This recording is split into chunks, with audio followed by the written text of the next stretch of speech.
Totally Useless Information with Nick and Roy is brought to you in part by Tom's Place, the finest in men's fashion, located in Toronto at 190 Baldwin Street, in the heart of Kensington Market. Or visit toms-place.com.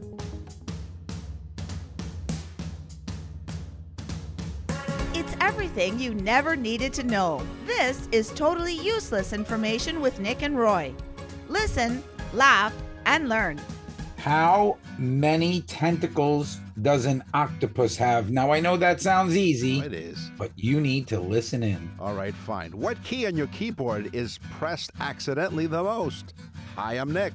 And I'm Roy. And this week, we scoured the internet to find out these useless tidbits just for you. Plus, we'll answer your question in the mailbag segment. A listener wants to know, how old is the moon? And in the news, what the cluck? How old is that bird? Totally useless information. It's everything you never needed to know. You know what they say, old chickens make good soup. Animals, crazy animals. Now we're gonna get letters from Peter. I know Peter. He's Not the bread either. Oh, I was gonna say. He's a nice guy, Peter. I love it with hummus. Oh, are you kidding me? You hummus every day around the house. Thank you for joining us. Speaking of nice people, thank you, nice people, for listening to us around the world, 90 countries at this point in time. Also, coast to coast to coast in Canada on the iHeartRadio Talk Network, all over North America as well. So it's not just our waistlines that are getting bigger, folks. We're all over the world, I tell you. That's right. Because of you. Right, and thank you for that. And what a great segue, because my first fact in animals is talking about frogs skittering. Now, Ooh, have you ever skittering frogs? Skittering frog. Have you ever heard that expression before? No, I have not. Okay, well, No, let's listen, laugh, and learn together then. Frogs that seem to skitter across the surface of water is as if they were on solid land. Rather than bouncing like a skipped stone, these tricky amphibians, because they're really tricky, those frogs. They have tricky frogs. They yeah. do. They call them tricky Nicky frogs, actually, in my world. Mm-hmm. They conduct a series of rapid belly flops, very much like we did in high school. The rapid belly flops across the water, sinking part of the way, but launching themselves upwards, becoming completely submerged. It's a peculiar and very surprising way to get from point A to point B. Mm. Yeah. Nick, this is an important alert for the folks listening out there. Okay. Where do you think lions are? When I say the word lions, right? Right. Don't you think of Africa? Yeah, well, of course. Or the zoo, Well, but Africa. Almost right. Well, almost all lions are in Africa. Right. But as of 2025, Okay. lions are extinct in 26 African countries. Really?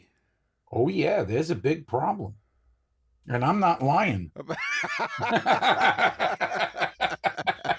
I was going to ask you. These things just come to me, Nick. do. They just like that. I was going to ask you if you were fibbing, but you're not lying. Okay. Wow. No, 26 African countries, lions are extinct.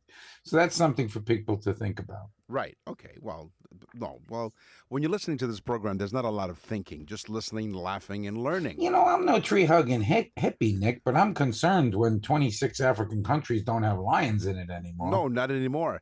How about the blobfish? They are described as the world's ugliest animal and has been voted fish. But here's the thing. They're the world's ugliest animal, but they have been voted Fish of the Year in New Zealand. Right. And, Nick did a 23andMe, and it came up that he was part of the blobfish. Part of the blob family. Yeah, the blob family. Well, you said we are growing after all. The creature, which grows to about 12 inches long, or 30 centimeters in Canadian terms, is known affectionately as Mr. Blobby, and is the official mascot of the Ugly Animal Preservation Society.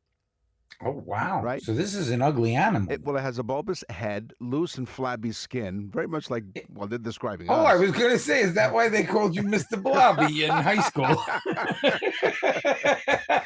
A bulbous head, loose and flabby skin, lives in deep sea, mainly off the southeastern coast of Canada. No, the mainland Australia. The Oh, Australian. I'm sorry. Yeah, I'm sorry. okay. I lived in Toronto, Right. somewhere in downtown Wow. Toronto. Yeah, for 35 years In now. a small suburb near downtown Toronto. Mr. Blobby. Not just Blobby. I'm Mr. Blobby to you. The Well, Australian. you had the Mr. Nick show. Now you have Mr. Blobby. That's right. And I keep threatening to do this. I will find the cassettes. Yes, folks, the cassette of the Mr. Nick program from the old college radio Oh, I days want to where- hear that. where Yeah, I wanna Roy hear was that. you know, That's cassette. like 40 years old, right? But you know what? As an aside here, I know we're not doing music, but I found out recently that Taylor Swift is coming up with a new album, and Wow. but she's also releasing it on cassette. Oh, yeah. Well, anything for publicity. I'll Right. tell Well, you. exactly. So Because- anyway, is there actually music on it though, we're or not- is she going to do what she did on the last album? we're Just not sure. a whole We're not bunch of sure. noise. You see now, all the Swifties now are going to write in. Listen, this is absolutely no lie, folks. Yes. This morning, my wife puts on Google when she's getting dressed and putting on makeup and so on and so forth. Right. Yeah. So we have these Google assists all over the house. Okay. So, which she doesn't know how to work. But anyway, so she ends up putting just the one on in the bathroom. Okay. So, so this morning I said, "What is that horrible noise?" So I asked Google, "Who's singing this song?" And she goes, "That song is whatever by Taylor Swift." Oh boy. I sasaid, "Oh boy, she's oh horrible. boy. Oh boy. No, all the Swifties out there, go to nickelroy.com. She's rich as hell, though." You know what? Her music may not be the best, according to some people, but her marketing skills are bar none the best than anyone Yeah, else. she's going to put it out on cassette, like anybody has a cassette recorder except for Mr. Blob.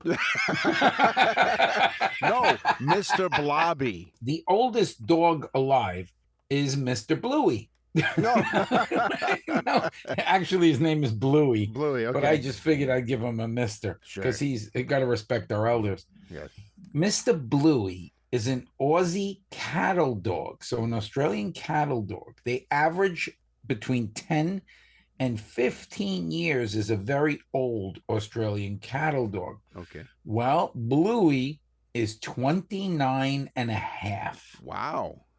So he is basically almost double the average age of an Australian cattle dog, and it's extremely, extremely rare. So he is the oldest dog alive. Funny you should say that because from news from around the world at the end of this program, you talk about age and animals age. So good timing on your Thanks part. for that, Mr. Blobby. Okay, there you go. You got it. You finally got it right.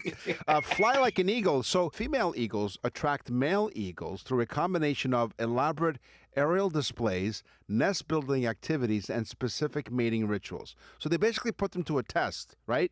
Go fly. I want to see how you fly. Okay, let's see how you can build a nest. Okay, let's see how good you are in the mating rituals, if you know what I mean, right? These behaviors help establish and strengthen their pair bond, ensuring successful reproduction. Oh, cool. So I love that successful reproduction. Right? Is that what you got You from know, that? I used to bank on that in high school. you Yeah. know? But it's once again, it's elaborate aerial displays, nest building. It depends activities, what you think is successful. and specific. There's Anything past third base to me is successful. third base. I can't even make it to the parking lot. Anyway, Nick was not very good at sports. That's right. I showed up in left field with a football helmet. So no, I was always in the batting lineup. I was left right out. Again, I have need attention to this fact Yes. for the listeners. Okay. There is a new virus, a new China virus. Uh-oh. You say that affectionately. It is a mosquito. So I'm maybe informing a lot of people out there, Well, but listen, it is. Listen, laugh, and learn, right? Yeah. It is not a pandemic, but it is an epidemic Okay. in China. It is a mosquito-borne virus. Okay. And I think right now there's 12,000 people in China that have it. It's controllable, but it is something that the World Health Organization is looking at, like they looked at the other virus. But, Right. The C yeah, one. exactly. The C word. Yeah, it's gonna. Yeah, we don't even want to go there. No. But anyway, if you don't want to get it, there's one place you can move to. Where's that? Iceland. Really? Iceland has no mosquitoes. Oh, They do not exist in Iceland. that's cool. I'm going to talk to you and the audience, Roy. I'm going to talk to the audience about All right, then speak English, please. Sure. Or Tom Holman's going to come and get you. Right, exactly. I'm going to tell you all about the baboon's red butt. Oh, thank you. Yeah. Now, I think. yeah. Now, when Roy was on Thank you. Oh, thank you, Mr. Blobby. the audience will appreciate this because when Roy was on display at the zoo, just like Roy, female baboons exhibit a distinctive red swollen bottom. I'm sorry. Especially during I apologize to them multiple times. especially during their fertile period, to signal their readiness to mate. This swelling is actually a swelling of the perineal skin, not just the swollen butt. The redness and swelling are most pronounced during ovulation within baboons, indicating to the males that the female is fertile and ready to go. She's ready to go, so she gets a red butt. That's correct. Yeah, they don't wear pants. Okay, here's my teaser. All right. And I know people are excited to hear this. We said, how many tentacles does an octopus? Nick, octo, the Latin word for? 8. Right. Wrong. What? You heard me. Octopus, okay. Sure. Cephalopods Right. do not have tentacles as we think they do. Oh. They have arms or limbs. We're learning a lot here. We aren't are. We have tentacles all around the globe, 90 countries, as a matter of fact. And we thank you for joining us, as we mentioned. Now, if you go to nickandroy.com, our website, nickandroy.com, this is how easy the website is because we're a very easy website to very complicated men. Nickandroy.com. Yeah, that's a real easy one. Nickandroy.com. Easy to remember. Nick and Roy will continue with totally useless information. Totally Useless Information with Nick and Roy continues. Listen, laugh, and learn. This is totally useless computer and technology information. Let's double click with Roy and Nick. Yes, we do need double clicks here on the show. Thanks. Yeah, computer and technology we're doing today, and Nick is talking about cassette tapes. But that's the latest trend. It's not me. This is how hip I am. It's a trend. It is. A trend for most AARP recipients. Yes. Hey, you've got CDs. Remember AOL? Yes. Okay. You've got mail. You've got mail. AOL mailed out over 50% of the world's CDs at one point. Think about it. On all the CDs that were in the world, AOL mailed out over 50% of the world's CDs, okay? Probably why they went out of business. Well, but so AOL CDs were a massive direct marketing campaign by America Online, which is what AOL stands for. Did you have an AOL address? I did. I was one of the ones who received a CD. Me too. In the 1990s and early 2000s to introduce the internet to the masses via dial-up service. Remember that? That annoying screeching sound, dial-up? See, now you just connected to one of our countries. These CDs... And then Nick's CD went, Mr. Blobby, Mr. Blobby. That's right. These CDs often offered... They were offered as free trial software. They were distributed everywhere, including mailboxes, cereal boxes, and even at sporting events. The campaign was incredibly successful, leading to AOL becoming a household name and dominating the market. But most recently, they sent out their last CD because, yes, they have to shut down that particular part of the service. But AOL is alive and well. Yeah, and it was, I think it cost me $400 to get the Captain Crunch out of my computer. That's not what they meant. Exactly. Yeah. The Sasser worm. Okay. Okay, another thing that people don't really know about. No. The Sasser worm was a computer virus that attacked only Microsoft computers, which, by the way, Apple has a really good system. So, Okay. folks that are listening to the show, I can contest that Apple's fantastic. Okay.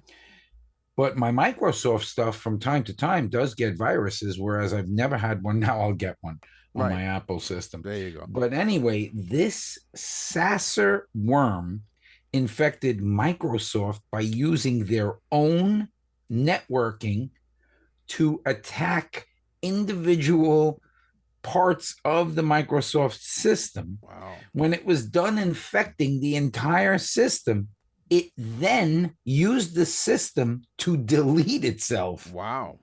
which made it almost impossible to find out where it came from and who it came from. That's unbelievable. This is fantastic. I wish women could do that. Oh, yeah. They come, they live with you for a while, and then they delete themselves. Yeah. Although in high school, you infected a lot of people. Anyway. And they deleted themselves. That's right. Yes, they did. Thank you, girls. Thank you. Anyway, here's my teaser. This is what I call an accidental favorite. Some argue that the caps lock key is often accidentally pressed, right? Because it's right next to the A. How many times have you I'm typed? looking at it right this second. So above the shift. Right. So the caps lock key is near the A key, as we said, on many keyboard, making it prone to accidental activation, leading to frustration when users find their text suddenly appearing in all caps. It sounds like, and it looks like you're yelling at somebody, but you're not. Yeah. I hit that caps lock thing hoping it would hold my hat on in a windstorm, but that's not what it was for. No, not at all. And that explains the bruises on your forehead. Wow. Microsoft, HP, Hewlett Packard, Yes. okay, and Apple Okay. all did one thing in common. What's that? They launched and started their companies from their garages. Oh, okay. That led me to thinking, Yes. the poor people that only have a carport. They were left out. It's not conducive to begin building a computer and then it starts raining on you. So, No. yeah, having a garage is a good thing, It is. especially for Microsoft, Hewlett Packard, and Apple, who all have that one thing in common. In search of a name by accident. So we've used this word as a verb. You Google something, right? You want to look something up, you Google it, right? It's become literally the household worldwide name to search something, right? You Google something. Mm-hmm. The name Google was misspelled because it was supposed to be, it's a misspelling of a mathematical term, Google, Googol. The founders, Larry Page and Sergey Brin, chose the name to reflect their goal of organizing a vast amount of information. They were brainstorming names for their search engine, and while considering Google, Googol, which That's tougher represents to say. yeah, but you know what? But which represents 1 followed by 100 zeros, a friend misspelled it as Google, as we know it today, Google, during a domain name search.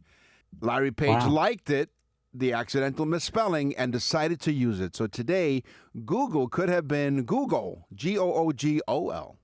You know what concerns me, Nick? What? What now? Not very much, Mr. What now? Balabi.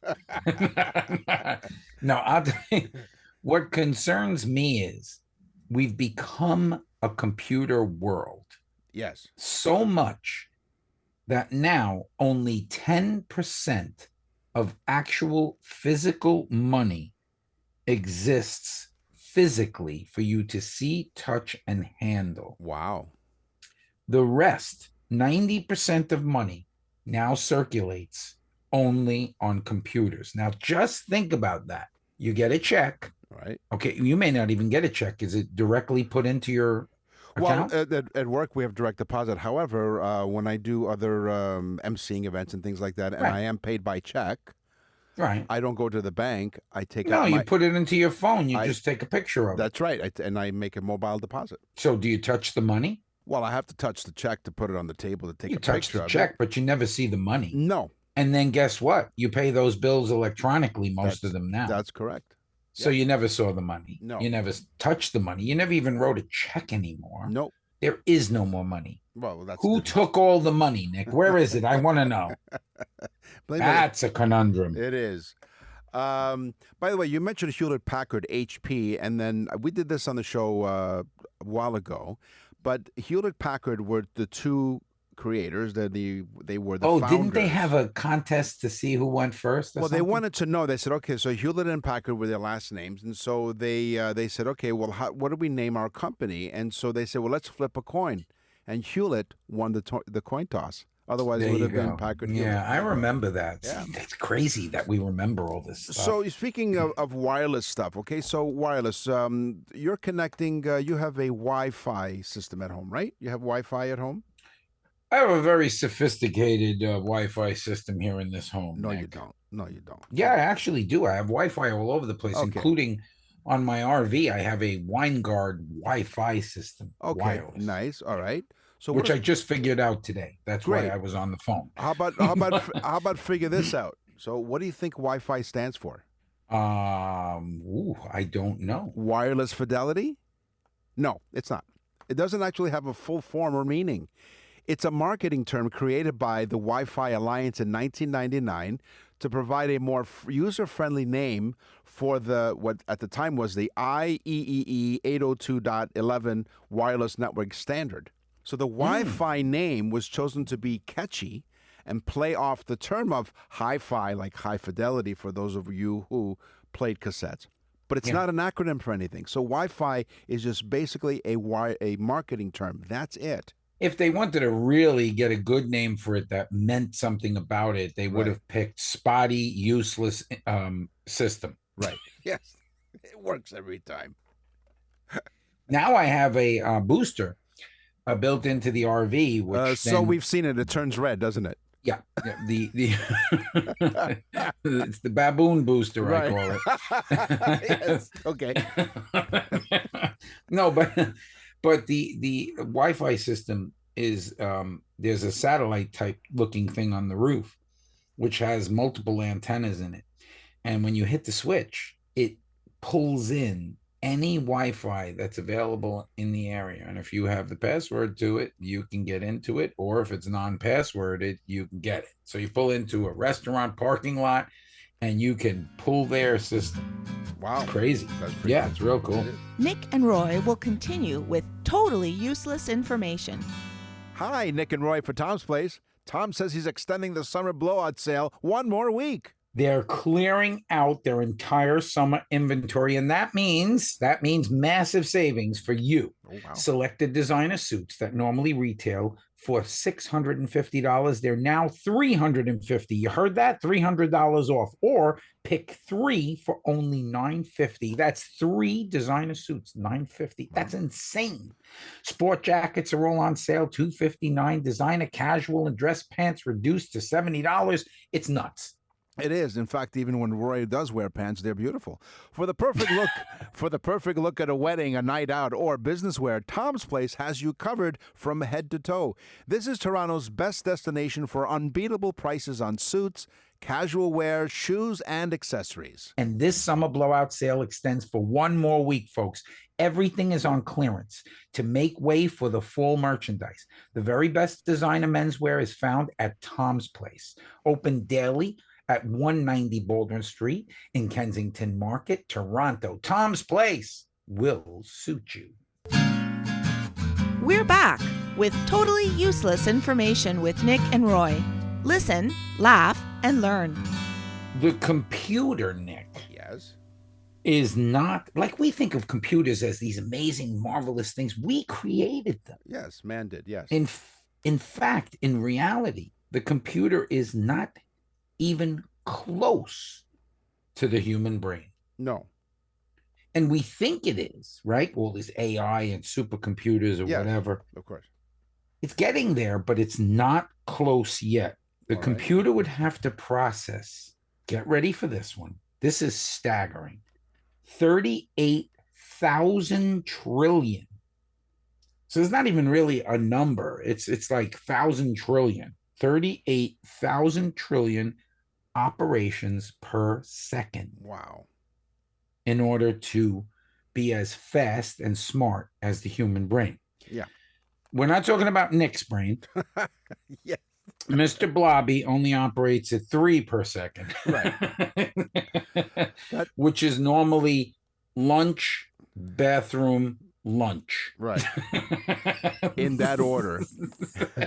And if you see and But smell. get ready, Nick. Yeah, okay. The human brain Yes. can store 3,580 full terabytes Ooh. of information. Now, we know what a terabyte is. That's Right. a big amount of storage. Yes. 3,580 terabytes of information. Or again, Nick's, which stores just 1 byte, and that's Right. lunch. It is. And if you see and smell smoke, either you're suffering a stroke or Roy's thinking. Thanks for You joining. know it's Nick when the food company comes in and they're like, I've got an order from Mr. Blobby. Yes. Yes, you're listening to Totally Useless Information with Nick and Roy. All rise! Totally Useless Information Court is now in session. This is totally useless law information with Nick and Roy. Objection. Overruled. As we remind our audience, thank you for joining us. That is a production of Nerd, Nick, Elaine, Roy, and Deb. Yes, we're going to have that all over the country. Roy has put on his judge's robes for a change. We're not going to ask him what's not under there. What's your first law fact for today? Well, I'm a Floridian, Nick. Yes, you are. Connecticut has a law that says, and this is for real, if a pickle does not bounce, it is not considered a pickle, and you were sold something different than what you thought you were buying. Really? So caveat emptor, which means buyer beware, Right. if your pickle does not bounce. So now I go into the supermarket and I just throw the pickles all over the floor because you want to know if your pickle bounces or not, That's why Roy's other nickname in high school was Dill. Anyway, Dilly, Mr. I'm Blobby. sorry, Mr. Dilly. You're listening to Totally Useless Information with Mr. Blopperhead and Mr. Dilly. Here's a sparkling defendant. Judge Rosemary Aquilina had before her an exotic dancer who had pled guilty on a drug charge and was sentenced to wearing an ankle monitor. Okay?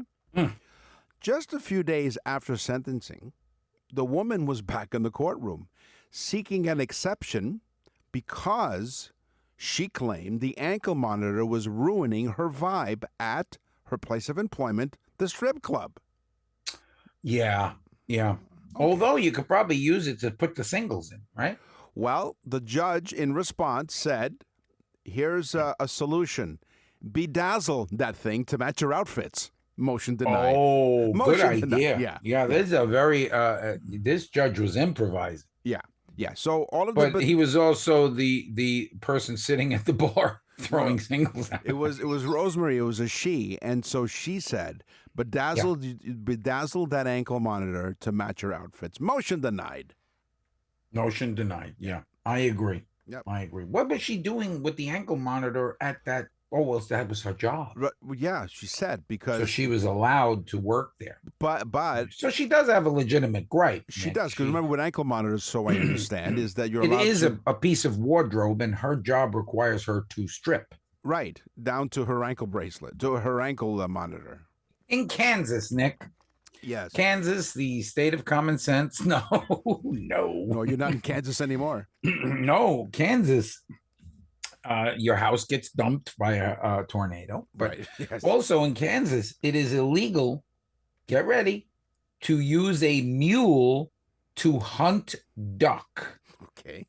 So it's illegal to use a mule to hunt duck. Right. Yes, I guess it's even illegal to use an ass to catch a hamster, Right. meaning a donkey. Right. Yeah. Oh, absolutely. It's exactly Yes. what I thought. You don't want to Yeah. use a donkey to catch your hamster, so to No. speak. Not at all. Now, I'm sorry. What state do you reside in? I'm in Florida, Nick. Okay. Home of the Florida- free. Home of the free. Florida is also a state that prides itself on warm weather, beaches, right? We are the sunshine state, Nick. It's no surprise that many people spend a significant amount of time in swimwear, right? Mm-hmm. Okay. However, if you're caught, or some very little swimwear, right? but go Well, on. regardless of the amount of swimwear that you have on, at Miami Beach, if you're caught singing in public while wearing a swimsuit, you could technically be breaking the law. So singing while you're wearing a swimsuit. Okay, so singing while wearing a swimsuit in Miami. In Miami Beach, you could technically be breaking the law. Now, the law is hardly ever enforced, but it's still on the books. It's one of the stranger laws that are currently on the books. And Roy, at this point in time, does sing. So if you go to musicbyroy.com, we promise you he won't be singing thankfully, in a swimwear, but he'll wear something really nice, a Speedo. Right. He'll be... Right.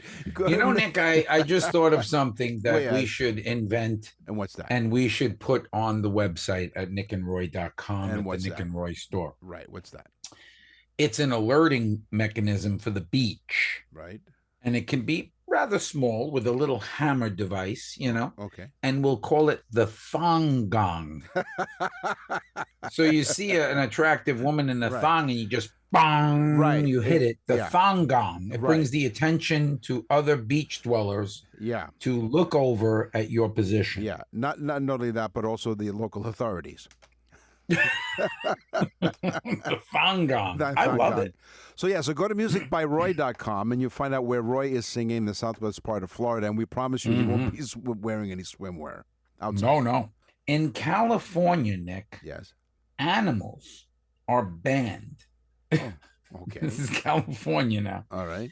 Animals are banned from having sex within 1,500 feet of a tavern, a school, or a church. Now we're talking about California, where they don't arrest criminals, right? But they're out there looking for the animals who are having sex 1,500 feet from a tavern, a school, or a church. Right. That doesn't include the California criminals or the homeless, right? Because they're able to do whatever the hell they want. So let me get this straight. In fact, they're encouraged to do it in a tavern because it's not in the street. Well, they are encourageable. So, so you're telling me that the red-butted baboon who wanted to have relations in California can't, because it has to be within how many feet from the tavern? No, if the red-butted baboon is within 1,500 feet of a tavern, school, or church in California, they're breaking the law. They better cover that neon baboon red neon. They better cover the sign, so to speak. It is a neon sign because she is fertile. It says open. Right. Anyway.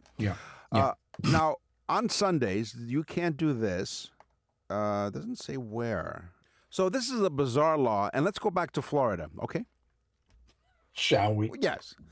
Unmarried women cannot parachute on Sundays. Okay? Oh, yeah, you wouldn't want that to happen. No, it is illegal for women to go parachuting on Sundays. Well, it may sound like a joke, it's not. This regulation dates back to a time when laws governing women's behavior were much stricter. The law is outdated and unenforced today, thankfully. However, it is a reminder of how absurd some laws can be in Florida. Yeah. Well, who would pick up the pieces if the chute didn't deploy? Yes. That's what the husband's there for. When my wife, I bought her for Mother's Day one time. Oh, really? I bought her a parachute. Parachuting. Oh, you did? Yeah, I did. I skydiving. I got her a thing. Yeah. And I was on the ground, on the phone with MetLife. Right. I was like, everything's good, right? Everything's good, yeah. Because she's about to jump. I want to just until your ankle monitor got caught up in the parachute. Yep, she made it to the ground safe and sound. She did. Yes, she did. And she jumped from like really high distance. They went actually higher than they normally do.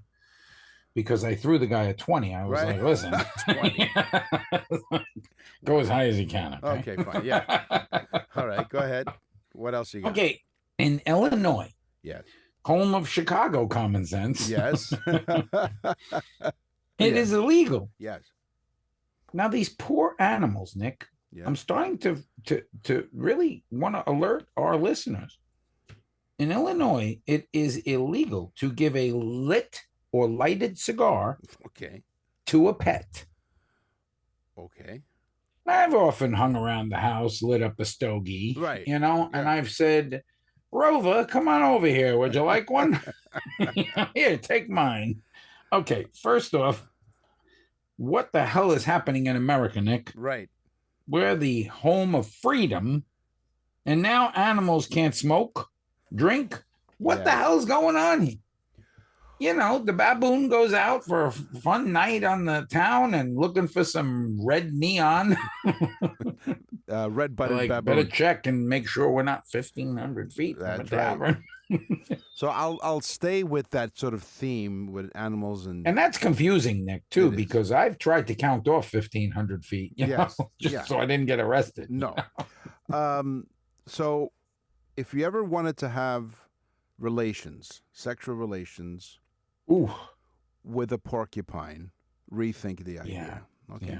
yeah. So this strange law prohibits any sexual activity with a porcupine. Now, Mhm. it may sound like something out of a horrible joke or an animal cruelty regulation meant to protect. Well, if you have sex with a porcupine, Nick, you're the one that gets stuck. Well, hold on. Well, who's the prick? Anyway, so yeah, so you old prick. so it's not, animal cruelty regulations, to protect wildlife from inappropriate human interaction. Yes. It is against I the think law. I think they're protecting us, not the porcupine. Well, it is against the law, not to mention frowned upon. Oh no, it's frowned upon by everyday citizens. Oh yeah. But one can only imagine that an attempt would lead to extensive personal injuries being sustained.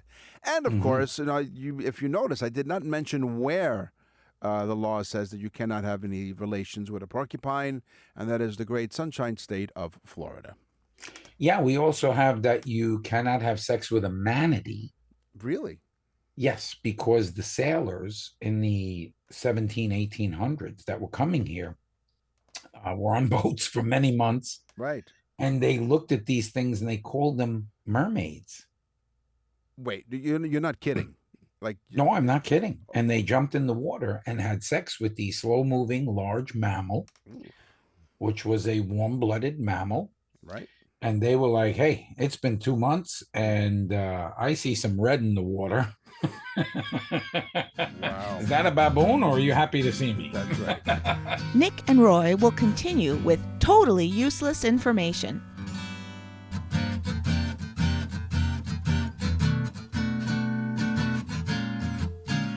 You're listening to Totally Useless Information with Nick and Roy. Listen, laugh, and learn. What's in the mailbag? What's in the mail?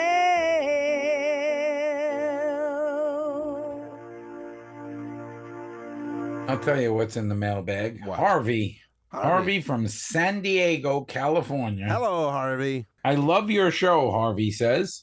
I'm a dedicated listener who listens every week. Thank you. Do you guys have a joke writing team? Oh, And is your show scripted? Okay, I listen to many podcasts, and my hat goes off to you guys for a great show. Harvey, originally, when Nick and I started the show 6 years ago, the first 1 or 2 shows were scripted. right, The pilot show was scripted, right. and I believe the second show was scripted. It was. And after that, we ditched it because we said to ourselves, it's not funny.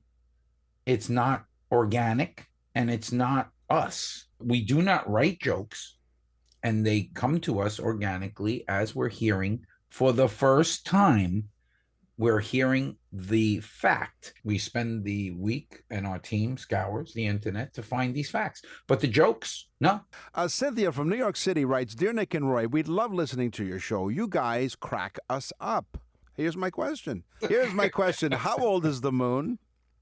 So Roy's going to pull down his pants and you'll find out. No, keep up the great funny stuff, guys. Thanks. Well, Cynthia, thank you very much. It's a great question. According to a new analysis from research from the United States, France, and Germany. Oh, Deutschland, Deutschland. You see, Nick, contrary to what my wife says, people think we're funny. Wow. Well, she's the one who was parachuting on a Sunday. Anyway, That's right. Earth's constant companion may have formed as early as 4.53 billion years ago, hundreds of millions of years earlier than previous estimates. So the Earth is approximately at least 4.5 billion years old. On the show today, we talked about animals, we talked about computers and technology, we talked about the law. It's time for the news. And now, from around the corner and around the world, this is TUI News. A Texas woman's pet chicken has been officially named the oldest in the world by Guinness World Records at the age of 14 years, 69 days old. I'm into those Texas chicks. Yeah. Well, this was a little bit older. Little Elm resident Sonia Hull said she hatched the chicken Pearl in her personal incubator because, everyone you have to have your own personal incubator. You can't use your neighbor's. Yeah, I have one of those. March 13, 2011. So the Guinness World Record confirmed Pearl's age on May 22nd of this year, officially earning her title of the world's oldest living chicken. So this chicken is how old? 14 years, 69 days. Wow. This chicken is 14 years old. 69 days. 69 days. That's right. And does it still lay eggs? Do we know that? Let's find out. By the way, Or is it just, does it refuse to lay eggs at this point because it's collecting Social Security? It probably is. I'm a retired chicken. It's Leave like, me alone. no, she just sits around telling the other chickens, in my day, Right. That's right. I lay 6 eggs a day. She was a good You egg. people think you have it hard. I'd lay eggs with no anesthesia at all. Yeah, and You want to hear something funny, Nick? yes, and so does Harvey. My wife said to me, we had beef tongue, Yes. and my wife said to me, ew, beef tongue. Right. I'm not eating that. That Right. came out of the cow's mouth. Right. So I handed her an egg. Right. Okay. You know what? How's Roy, about that one? Yeah, Roy had beef How's tongue. about that one, Harvey? You know what, Harvey? Check this out. Roy had beef tongue for dinner. Now you can't shut him up. Anyway, so now the previous. It was good. It was good. So the previous oldest chicken, by the way, was an Illinois. So you pet- have a record of chicken lineage. Well, so the Pearl, the oldest chicken now, basically took over the previous oldest chicken from Illinois named Peanut. Sadly died Peanut. December 23rd, 2023 at 21 years and 230 days old. Whoa. So, 21 years old chicken. right. So according to the chicken's mother, I guess, mother hen, mother hen Hull. That was it. Sonia Hull. Sonia Hull, the mother hen, defied all odds. She told the Guinness World Record. She defied all odds because most Easter egger hens, so I guess she's known as the Easter egger hen, live an average of 5 to 8 years. God. So she does admit that Pearl's mobility is limited now, so she spends most of her time in the family's laundry room, maybe in a wheelchair. We're not sure. Yeah, but they should have never let her out. She would never get past the colonel, Too old to run, you know? Well, I said earlier in the show, old chickens make good soup. She's welcome Yeah. to come out into the living room because she likes to watch TV when she hears it on. Yeah, and she walks in the room and she's like, hey, at my age, I'm finger licking good.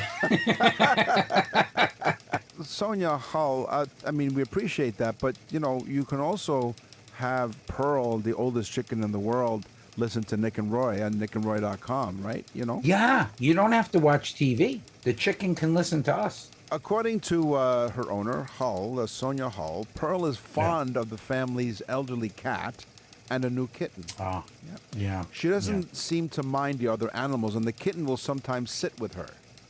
It's a kind So kitten. she's very freewheeling Yes. chicken. You asked earlier if she lays any eggs. So Pearl's egg production has slowed But Yeah, I told you. See, it had to. check this out. When it was official that that Pearl was the oldest chicken in the world, according to the Guinness World Record, she laid one right after that fact. So she found out that she was the One winner, big and she golden laid, egg. That's right, she did. She did. So congratulations to Pearl, who's now officially Pearl laid one egg after finding out that she was the oldest. the official oldest chicken. So According Guinness called up and said, Yeah. boom, Pearl laid an egg. Right, she did. Yeah, great. Well, how nice is that? You know, Nick, that's a wonderful story. It is. Now, speaking of laying eggs, That was a very egg-citing story. It was.